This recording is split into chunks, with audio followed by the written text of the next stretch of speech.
হাই secondary second ইয়াৰ ইকনমিক্সৰ আমি যোনটো previous ইয়াৰৰ এটা সিৰিজ ষ্টাৰ্ট কৰিছিলোঁ আৰু সেই সিৰিজটোত আমি আলোচনা কৰিছোঁ যে যিখিনি প্ৰিভিয়াছ ইয়াৰ কুৱেশ্যন আহিছিলে মেথছৰ সেই মেথছৰ প্ৰিভিয়াছ ইয়াৰ কুৱেশ্যনখিনি আমি আলোচনা কৰিম মই আশা কৰোঁ আজি ভিডিঅ'টোত যোনটো মেথছ আমাৰ আহিছিলে সেই মেথছটো 2022ৰ মেথছ হয় আৰু য'ত আমি উলিয়াব লাগিব MPCৰ মান আৰু বিনিয়োগ গুণকৰ মান ভিডিঅ'টো শেষলৈকে চাবা মই আশা কৰোঁ সকলোৰে ক্লিয়াৰ হ'ব ঠিক আছে বেছি সময় আমি নলওঁ যেহেতু এনে ধৰণৰ ক্লাছবিলাক আমি ৰিভিজন ক্লাছ হিচাপে জাষ্ট তোমালোকলৈ আলোচনা কৰিছোঁ গতিকে কুৱেশ্যনটো এনে ধৰণে কৰি দিছোঁ ইয়াৰ পিছত মই এখন ব্লেংক পেপাৰ লৈ লৈছোঁ য'ত তোমালোকৰ কুৱেশ্যনটো এগেইন মই সলভ কৰি দেখুৱাই দিম ঠিক আছে এতিয়া এই কুৱেশ্যনটো দিয়া হৈছে যদিহে 300 কোটি টকাৰ নতুন বিনিয়োগে জাতীয় আয়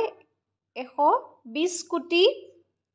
টকা বৃদ্ধি কৰে তেন্তে হলে বিনিয়োগ গুণকৰ মান গণনা কৰা আৰু এই ক্ষেত্ৰত MPCৰ মানটো কিমান হ'ব হেতু গণনা কৰিবলৈ কৈছে ঠিক আছে এটা কুৱেশ্যনটো তোমাক দিয়া হৈছে যে বিনিয়োগৰ 300 কোটি টকা নতুন বিনিয়োগ এটা কুৱেশ্যনটোত মন কৰিবা যদি কুৱেশ্যনটো তোমালকৰ নতুন বিনিয়োগ ঠিক আছে বা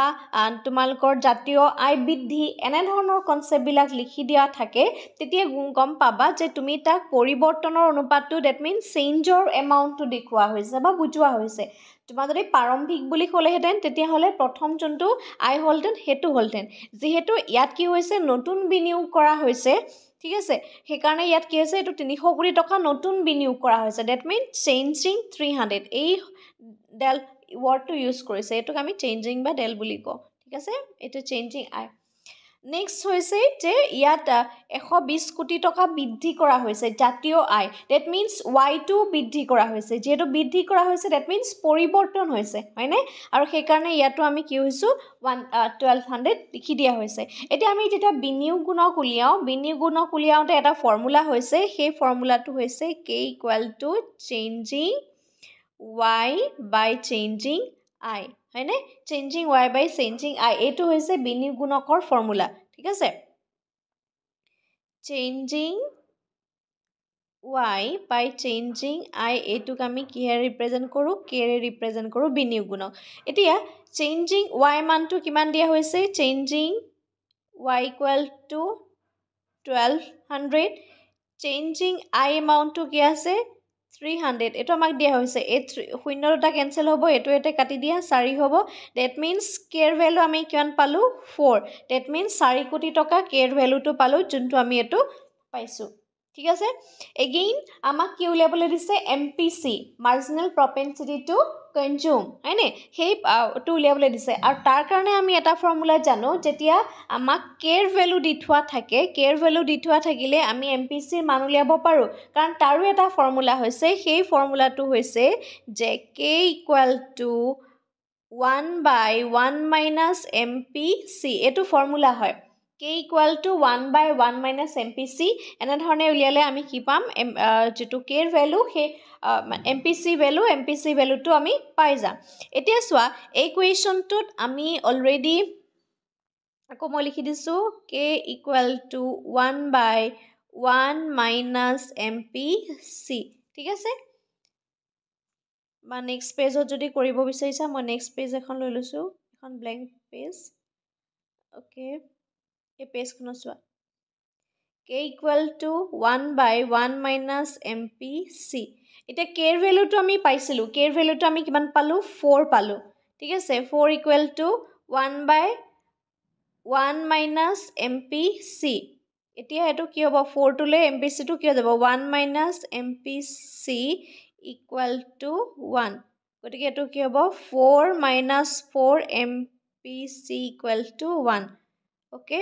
-4 MPC = এই 4 টো এফালে লৈ আনিলে কি হ'ব -4 + 1 -4 + 1 হ'ব ঠিক আছে -4 + 1 হোৱাৰ লগে লগে এখিনি কিবা হ'ব -4 MPC = -3 ঠিক আছে -4 MPC = -3 হ'ব এতিয়া আমি কি MPC ৰ মান লিয়াব লাগিব MPC = যেটো MPC মান লিয়াম MPC লগত 4 আছে গতিকে -4 টো তললৈ আহিব ওপৰত আহিব -3 মাইনাসে কেনসেল হৈ যাব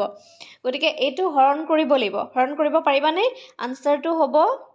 0.75 ঠিক আছে এতিয়া কেনেকৈ পালোঁ যদি কাৰোবাৰ সেইটো প্ৰব্লেম আছে মই আকৌ কৰি দিছোঁ 3/4 এইটো হৰণ কেনেকৈ কৰিবা চোৱা